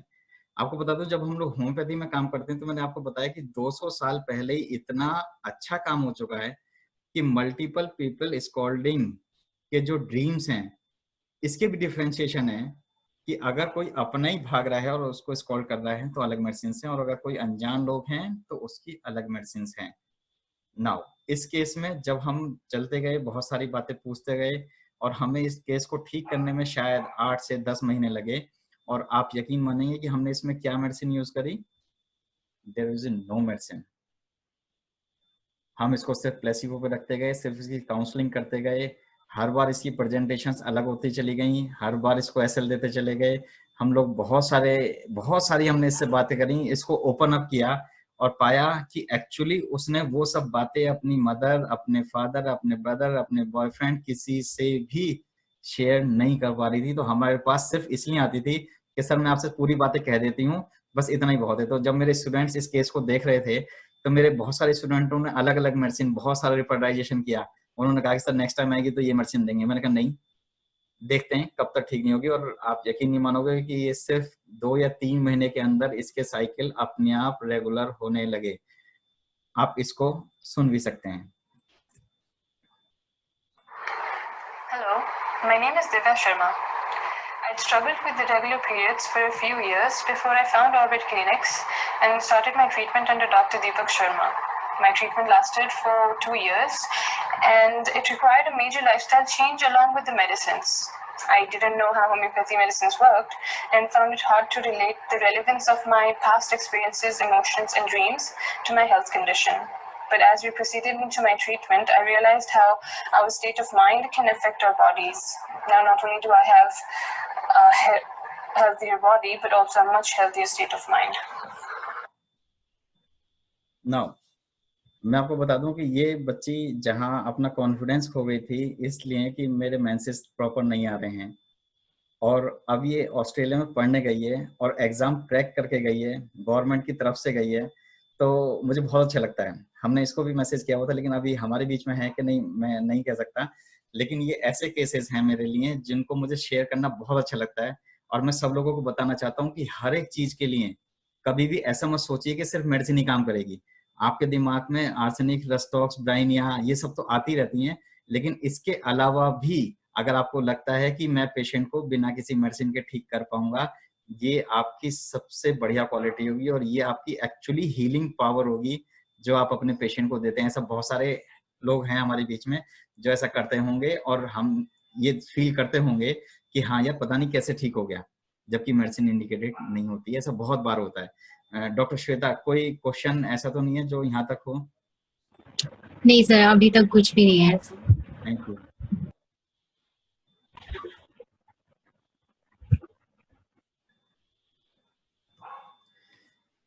Now, the next case is a 25-year-old married female came with ultrasound with a huge cyst of about 10 centimeter, which was purely operative case by a pathologist. मैं आपको बता दूं कि जिस पैथोलॉजिस्ट की जिक्र हो रहा है ये मेरी बहुत अच्छी फ्रेंड है, और इसने कहा था कि ऐसा हो ही नहीं सकता कि ये ऑपरेशन के बिना ठीक हो जाए। बाई चांस उसने पूछ लिया पेशेंट ने कि कोई हो तो आप मुझे बता दो जो इसको ठीक कर सके, तो उसने मेरे को रिकमेंडेशन की कि भाई एक बार होम्योपैथी ट्राई कर सकते हैं। हमने उसका केस लिया। Physical journals applied low, menstruation regular with cramps in thighs, especially initially 2 to 3 days, almost fainted and needed bed rest. White discharge per vagina occasionally.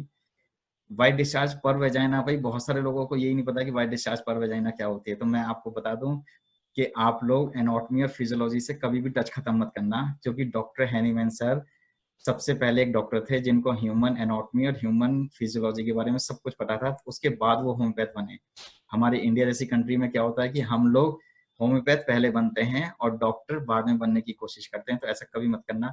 तो वाइट डिस्चार्ज पर वेजाइना भी, जितने भी आज तक मेरे पास स्टूडेंट आए हैं, इवन फीमेल्स के बारे में बता रहा हूँ, उन लोगों को यही नहीं पता कि वाइट डिस्चार्ज पर वेजाइना एक्चुअली नॉर्मल कब होता है और एबनॉर्मल कब होता है। ये एक अलग इशू है, मैं आपको जरूर बता दूंगा।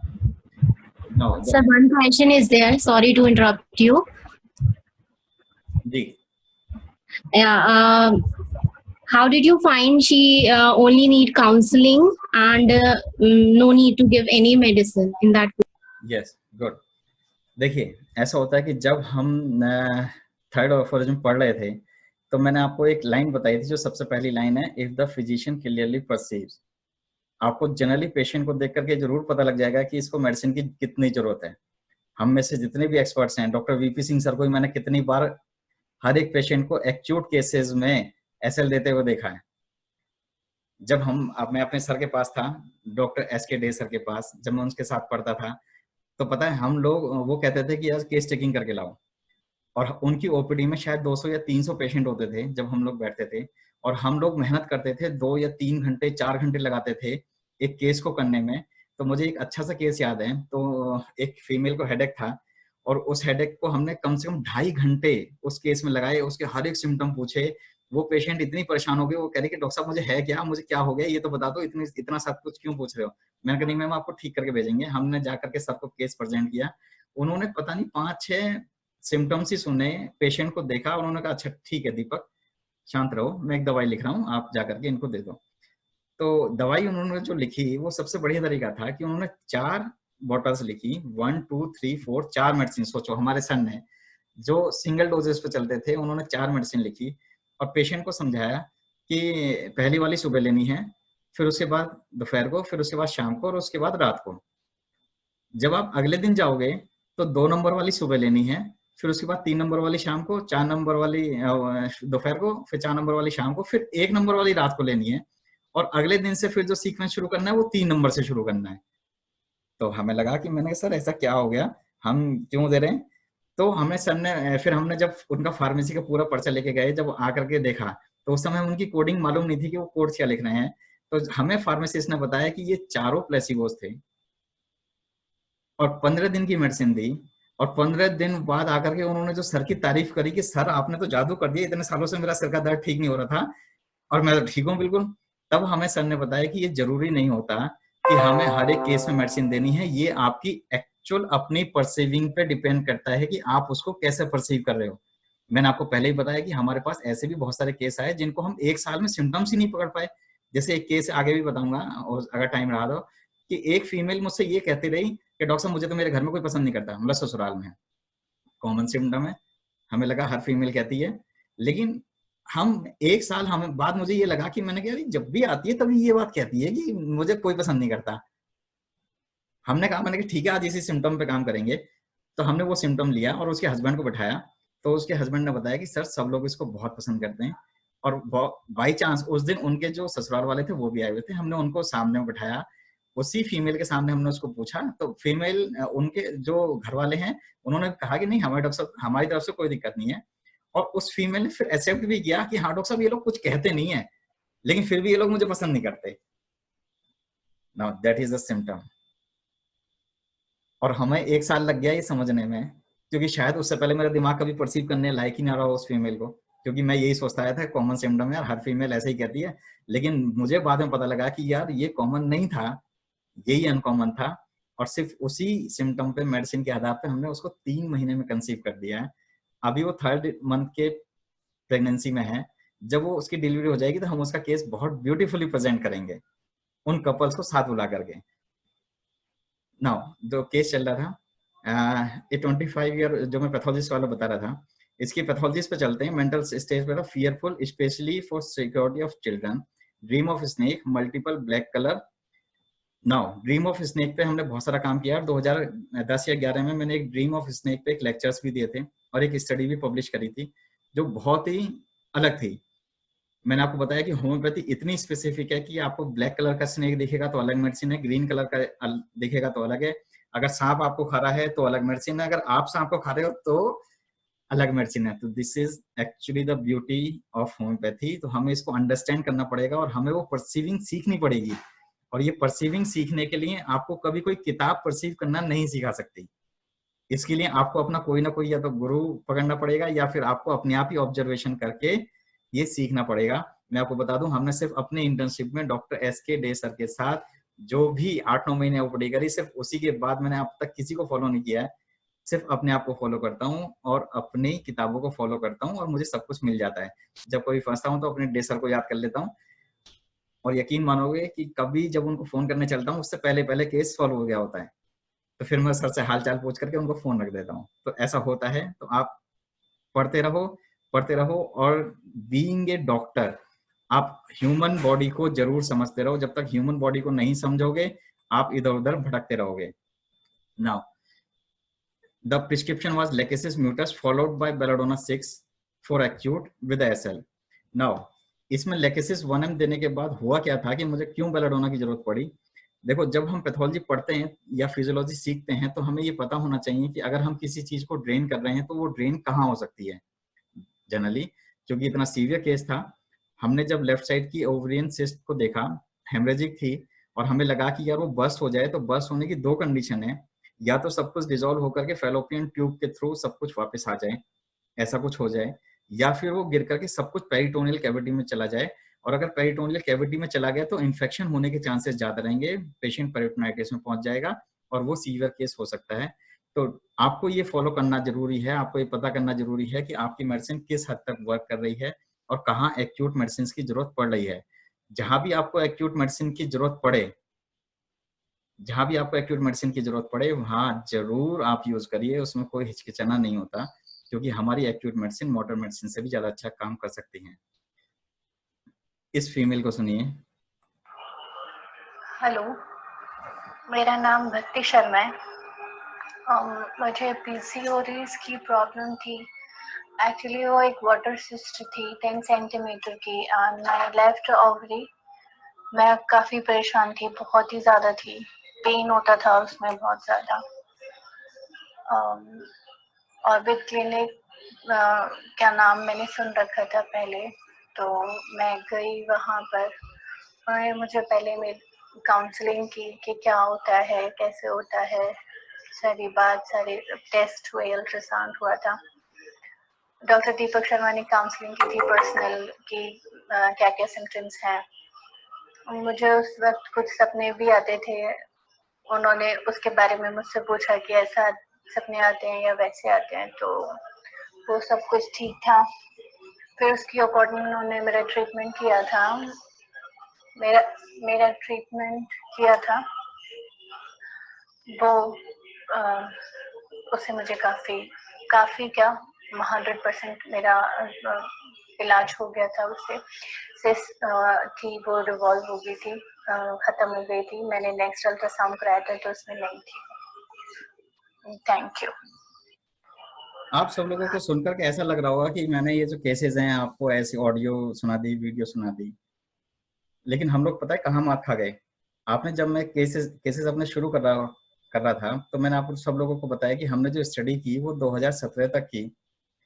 तो ऐसा तो नहीं है कि उसके बाद मेरी पीसीओएस की स्टडी रुक गई हो, ऐसा नहीं है दोस्तों। मैं आपको बताऊं कि 2017 में मैंने कुछ परसीव कर लिया और ये जाना कि जो हम स्टडीज कर रहे हैं, जो हम ऐसे केसेस प्रेजेंट कर रहे हैं ना, actually they have no values. मैं आपको बहुत क्लियर सी बात बता रहा हूँ कि हमने रिपोर्टाइजेशन किया, हमने ऑडियो सुना दिया, आपको वीडियो दिखा दी, पेशेंट से मिलवा भी दिया, सब कुछ कर लिया, लेकिन हम लोग को जो स्टडी चाहिए वो बायोस्टैटिकल डाटा के हिसाब से स्टडी चाहिए।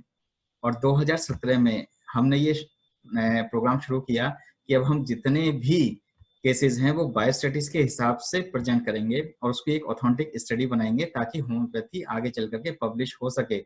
मैं आपको बता दूं दोस्तों, आप शायद आप लोगों को बुरा लगे, लेकिन हमारे यहाँ के होम्योपैथी के जर्नल्स जनरली जितनी भी यूनिवर्सिटीज हैं जो हमारी यूजीसीज हैं उससे रिजेक्टेड हैं। वो इसलिए हैं क्योंकि हमारे पास कोई भी बायोस्टैटिकल डाटा नहीं है, और जब बायोस्टैटिकल डाटा नहीं होता तो इसकी वजह से सारे लोग अपनी स्टडीज को पूरी तरह से पब्लिश नहीं कर पाते। इसलिए हमने 2017 से केस प्रेजेंटेशन करना थोड़ा बंद कर दिया है, या वही केसेस कर रहे हैं जो बहुत अच्छे हैं। जैसे अभी थोड़ी देर पहले आपको बताया था 2019 का जो केस है, इनको भी हमने बायोस्टैटिकल्स में अरेंज कर लिया। 2022 का हमारा प्रोजेक्ट है कि हम लोग आपको बायोस्टैटिक्स के हिसाब से आपको केस दिखाऊं। इस पेशेंट की जो रिपोर्ट्स हैं वो आपके सामने हैं।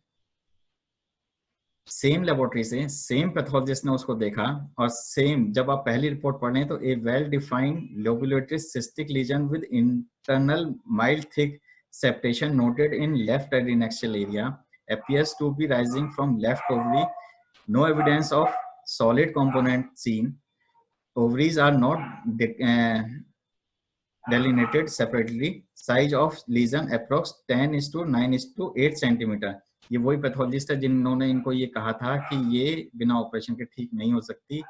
सेम उस समय डेट थी 4 अगस्त 2015 और 8 मई 2016 को अल्ट्रासाउंड पीवीएस उसी सेम पैथोलॉजिस्ट से the impression is normal. See, the both ovaries are normal in size and echo texture. So जब तक हम होम्योपैथी को बायोस्टैटिकल के हिसाब से डाटा नहीं देंगे, आज मेरे इस डाटा को दिखाने का मुझे बिल्कुल भी मजा नहीं आता जब मैं ऐसे केसेस प्रेजेंट करता हूँ जिसमें सिर्फ आपको रिपोर्ट दिखा दी, आपको बता दिया कि मैंने मेडिसिन दी है, ऐसे ठीक हो गया। जब बायोस्टैटिक्स के हिसाब से दिखाऊंगा तो हो सकता है कि और भी ज्यादा अच्छा लगेगा। आप लोगों से भी रिक्वेस्ट है कि अगर आपको होम्योपैथी को मेन स्ट्रीम में लेके आना है तो अपने सारे डाटाज को बायोस्टेटिक के हिसाब से लेकर के चलिए, तभी आप अच्छा सा काम या होम्योपैथी एक अच्छा काम कर पाएगी। I think I will present the next because ये बहुत लंबा केस है, लेकिन बहुत ही इंटरेस्टिंग है। मैं आपको शॉर्ट में बताता हूँ कि she is a female of 20 year और हमारे पास 8 अक्टूबर 2011 को आई थी with severe pain and cramps in both thighs और फर्स्ट डे पे पीरियड सिंस मेनार्की। मैंने आपको पहले भी बता दिया कि 3 चीजें हमेशा याद रखना। नंबर 1, मेंसेस से पहले क्या हो रहा है, मेंसेस के बीच में यानी कि ड्यूरिंग मेंसेस क्या है, और आफ्टर मेंसेस क्या हो रहा है फीमेल के साथ, ये आपको जरूर जानना है। बहुत सारे केस लिया, सब कुछ लिया, और हमने जो मेडिसिन चूज करी इन सिम्टम्स के आधार पर कि डिजायर फॉर आइसक्रीम्स, बनाना और oranges, line on abdomen, family history of asthma and diabetes, denote sycotic miasms, and the medicine was medorrhinum. आप लोगों को जब मैं एनाटॉमी एंड फिजियोलॉजी के बारे में बता रहा था तब मैंने आपको बताया था कि विटामिन B12 और B3 की डेफिशिएंसी से भी बहुत सारी पीसीओडी या लाइफस्टाइल डिजीज होती हैं, तो आप इस पे भी जरूर ध्यान देना। हमने इस केस को 2011 में मेडोरिनम 1 mg दी, सेकंड प्रिस्क्रिप्शन में थोड़े मेंसेस में रिलीफ हुए, पेन भी कम हुए, थर्ड प्रिस्क्रिप्शन, फोर्थ, और हमने फोर्थ प्रिस्क्रिप्शन में जब इसको स्किन इरप्शन आए तो कैलकुलेट 200 थी। बहुत सारी ऐसी चीजें जो हम ऑब्जर्वेशन के साथ सीखते हैं। हमने कैलकुलेट 200 दी क्योंकि हमें सिर्फ मेंसेस पर, थोड़ी प्रेगनेंसी पर काम करना था, और उसके बाद हमने 27 फरवरी 2012 तक हमने इसको कुछ भी नहीं सुना था, लेकिन 2014 में हमें पता लगा कि उसका एक 1.5 मंथ की लाइव प्रेगनेंसी है, जो उसने एक्सेप्ट किया कि हमारे ट्रीटमेंट से थी। तो गीतिका को मैं सुनवाना चाहता हूँ। Hi, I'm Geeti Saxena Bisaria. I had the problem of PCOD since my teenage, and that also resulted in thyroid and facial hair growth. Then I met Dr. Deepak Sharma, and I found his diagnosis very in-depth and detailed. That helped me gain confidence in him. Under his treatment, gradually I noticed significant signs of improvement. My thyroid levels came down to normal, and facial hair growth also reduced. I would like to thank Dr. Deepak Sharma for his help in helping me recover from PCOD, and recently I'm blessed with a baby. Thank you. मैं हमेशा ऐसे patient का thank you करता हूँ जिन्होंने बहुत अच्छे से मेडिसिन ली और बाद में कम से मुझे बता दिया कि हम ठीक हुए या नहीं हुए। नाउ जब हम होम्योपैथी की बात करते हैं तो बहुत सारे लोग कहते हैं कि कुछ लोग क्लासिकल होम्योपैथी यूज करते हैं, कोई क्लिनिकल होम्योपैथी यूज करते हैं, तो सबके अपने अपने प्रिंसिपल्स होंगे, लेकिन मैं जो होम्योपैथी यूज करता हूँ वो बुक्स के अकॉर्डिंग यूज करता हूँ। मुझे कभी भी किसी को फॉलो करने की इसलिए शायद जरूरत नहीं पड़ी क्योंकि ऑलरेडी बुक्स में इतना सारा मटेरियल है कि आप सब कुछ पढ़ते रहो, ऑब्जर्व करते रहो और अपना काम करते रहो। होम्योपैथी कभी भी क्लासिकल, क्लिनिकल कुछ भी नहीं होती, वो सिर्फ एक हैनिमैनियन होम्योपैथी है जिसको हमें प्रैक्टिकल रूप में इस पूरी दुनिया को प्रेजेंट करना है। 200 साल में नहीं हुआ, लेकिन हो सकता है कि आगे आने वाले टाइम में ऐसा हो जाए। अभी भी जब ये कोविड-19 की जो सिचुएशन चल रही है, बहुत सारे लोग कहते हैं कि होम्योपैथी क्यों नहीं प्रूव कर पाए, तो मैं उन सब लोगों को यही समझाता हूँ कि ये प्रॉब्लम होम्योपैथी की नहीं है, ये प्रॉब्लम है उन साइंटिस्ट की जो हमारे होम्योपैथिक डायल्यूशन में उस मॉलिक्यूल या उस एनर्जी को ढूंढ नहीं पा रहे। तो ये रिसर्चर्स काम करें, ये उनके लिए चैलेंजेस हैं कि वो होम्योपैथी में क्यों कुछ ढूंढ नहीं पा रहे, और मेडिसिन काम कर रही हैं, बहुत अच्छे से काम कर रही हैं और सब कुछ अच्छा काम कर रहा है। जो लेकेसिस स्नेक कब का एक्सटिंक्ट हो गया है, उसके बावजूद भी लेकेसिस आज भी वैसे ही काम करती है जैसा वो पहला करते आई थी। तो friends, classical homeopathy, clinical homeopathy, कोई भी होम्योपैथी यूज करो, लेकिन सिर्फ होम्योपैथी यूज करोगे तो ज्यादा अच्छा रहेगा। मैं बहुत बहुत धन्यवाद करता हूँ कि आप सब लोग बस कैसे भी करके होम्योपैथी यूज करो और ऑब्जर्वेशन करते चले जाओ। Now this is my chart, ये मैंने अपना एक चार्ट बनाया हुआ है। एपिस की जेलिसी से लेकर के एंजाइटी फॉर द फ्यूचर, ऐसी फीमेल जो बहुत टीनेज में है, जेलिसी के साथ है, स्कूल गोइंग गर्ल है, for anxiety for the future, फिर कॉन्ट्राडिक्शन के फेज में, फिर उसके बाद साइलेंट फेज में। और ये साइलेंट फेज 2 चीजों में कन्वर्ट होते हैं, या तो बहुत साइलेंट हो जाती है पल्सिला, या बहुत एग्रेसिव हो जाती है sepia. And pulsatilla will convert into the silicea and sepia will convert into the lachesis. The whole chart will cover all the medicines for the female cycle. I think इसी में ही ज़्यादातर फीमेल्स ठीक हो जाती हैं, बस कहाँ पर किस पावर में कौन सी मेडिसिन को यूज़ करना है, ये एक कला है और ये एक आर्ट है जो हर एक होम्योपैथ को एक ऑब्जर्व टाइम में आ जाती है। ऐसा कोई होम्योपैथ नहीं देखा जिसको नहीं आती है, सबको आती है, किसी को 1 साल में, किसी को 2 साल में, किसी को 10 साल में, आती जरूर है। बस आप होम्योपैथी पे लगे रहें। कैलकिरे का लाइकोपोडियम और कैलकिरे सल्फ का ये हम मेरे एक अपनी स्टडी है जिसको हमने 2012 से लेकर के 2016 तक कुछ केसेस में ट्राई किया एक सीक्वेंस में, जिसके रिजल्ट्स भी अच्छे मिले। लेकिन क्योंकि मुझे कुछ डाटा ऐसा नहीं कलेक्ट कर पाया जिसको मैं आपको बता सकूं कि हाँ ये बहुत अच्छा फॉर्मूला है, लेकिन मैं आपको सब कुछ बताना चाहता हूँ। जो मैं करता हूँ अपने हर एक स्टूडेंट को बताता हूँ, हर एक डॉक्टर्स को बताता हूँ कि हाँ मैंने ये किया है। तो ये 3 मेडिसिन ऐसी हैं जो मैंने यूज करी कुछ पीसीओएस के केसेस में और इसके रिजल्ट्स भी अच्छे मिले। नाउ यूट्रस हर एक फीमेल से एक्सक्यूज करना चाहता है कि well excuse me for being me just trying to do my job. जो फीमेल्स की आजकल की लाइफ स्टाइल है, इसमें आप बिल्कुल भी बुरा मत मानिए फीमेल्स, लेकिन हाँ यूट्रस को अपना काम करने दीजिए। अगर आप उसको अपना काम नहीं करने देंगे तो वो बेचारा हर्ट हो गई। Now thank you so much, thank you and thank you for wishes कि आप सब लोगों ने इतनी सारी विशेस दी मुझे आज बर्थडे पर। और ये मेरा सौभाग्य है कि आज बर्थडे के दिन ही मुझे अपना लेक्चर देने का सौभाग्य मिला है DHMA में। Thank you so much.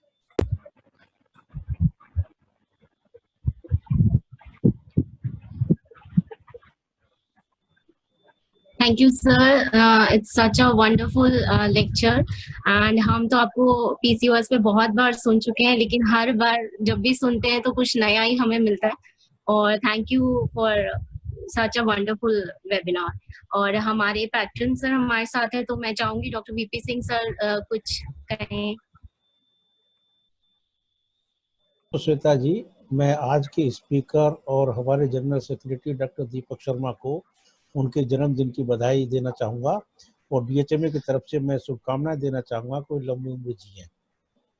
दूसरी बात यह है कि हमने देखी अभी तक सभी ऑडियंस ने ये सब देखा कि डॉक्टर दीपक शर्मा ने अब तक के जो केसेस ठीक किए हैं उसमें मेडिसिनल कम, कॉन्फिडेंशियल ज़्यादा हैं, कॉन्फिडेंस से ज़्यादा किए हैं।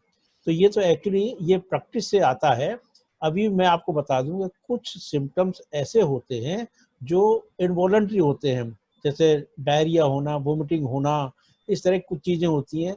जिस पेशेंट का आपके ऊपर विश्वास है, अगर आपने कह दिया ले बेटा जा करके ये दवाई ले ले ठीक हो जाएगा, आपके ऊपर उसका विश्वास है, उसका आपके ऊपर विश्वास है, तो ये दोनों के कोरिलेशन जो है पेशेंट को ठीक करने में बहुत बड़ा सहयोग करता है।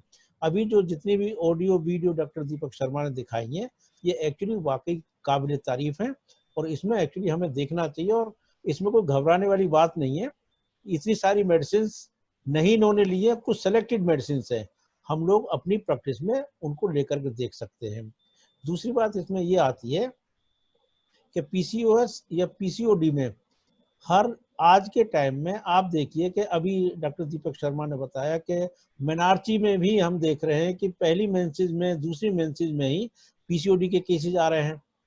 तो इस तरह की ये बहुत ही एक चैलेंजिंग हमारे सामने आगे का टाइम है, क्योंकि हमने भी आज 30-35 साल की प्रैक्टिस में ये देखा कि हम पहले कभी सुनते थे कि यार फलां लेडी के 10 किलो की रसोली निकली और वो निकाल देती, ठीक हो जाती थी और उनको किसी तरह की ऐसी प्रॉब्लम नहीं आती थी। लेकिन आज के टाइम में सबसे बड़ी प्रॉब्लम ये है कि डॉक्टर दीपक शर्मा ने जो 2-3 सिम्टम्स बताए हैं और ये हम रोजाना देखते हैं, हिर्सुटिज्म है, ओबेसिटी है, उनकी जो बिहेव है वो चेंज है, क्वेलसम है वो अपने साथ में, स्पाउस उनका क्वेलसम में रहता है।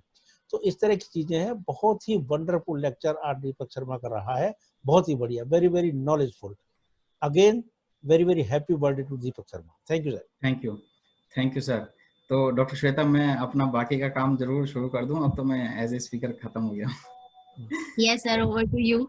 जी, आप सब लोगों को फिर से एक बार बता दूं कि अगर आप लोगों को कोई भी वेबिनार्स की इंफॉर्मेशन नहीं मिल रही है तो मुझे 9711153617 पर व्हाट्सएप करें या हमें dhma.delhi@gmail.com पर ईमेल करें।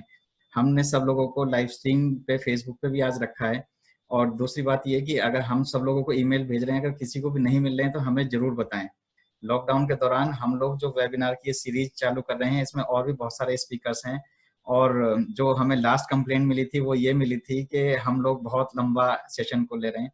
तो आज हमने कोशिश करेंगे कि इसको मैक्सिमम 1.3 आवर्स का या 1.5 आवर्स का रखेंगे, और इसके अलावा और भी कोई सजेशंस हो तो आप प्लीज हमें देते रहें। मेरे सेशन के दौरान अगर आपको कोई ऐसा क्वेश्चन था जो रह गया हो तो मुझे मेरे व्हाट्सएप 9711533617 पर भी पूछ सकते हैं।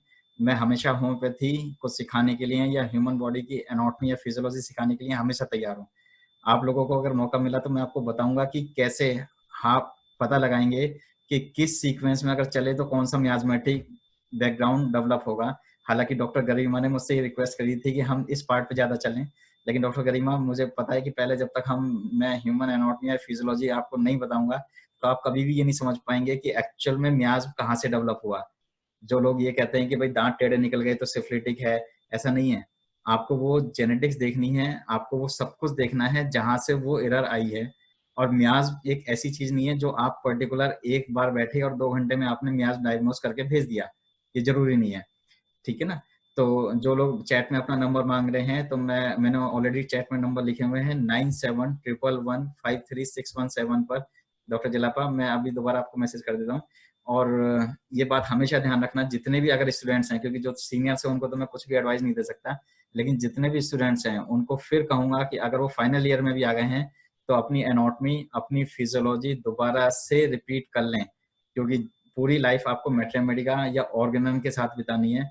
तो आप जरूर ह्यूमन एनाटॉमी या फिजियोलॉजी को जरूर एक बार पढ़ लें, क्योंकि अगर आपकी ये 2 सब्जेक्ट वीक रह गए तो आपकी पैथोलॉजी, आपकी सर्जरी, आपकी क्लिनिकल चीजें सब कुछ वीक रह जाएंगी, ठीक है। तो मैं आपको जरूर मियाज के बारे में बताऊंगा कि कैसे फिजियोलॉजी डेवलप करती है मियाज को, कैसे मिक्स मियाज्म होता है और कैसे सेपरेट मियाज्म होता है, कौन सी डोमिनेंसी में आप मियाज को पकड़ेंगे। तो आप जरूर, अगर लॉकडाउन के दौरान मुझे मौका मिला, क्योंकि ऑलरेडी बहुत सारे स्पीकर्स वेटिंग में हैं, तो अगर मुझे मौका मिला तो मैं जरूर इसके ऊपर आपको बताऊंगा। तो बहुत बहुत धन्यवाद doctor VP Singh sir, doctor Shweta, doctor Garima, आप सब लोगों का बहुत बहुत धन्यवाद। Thank you so much.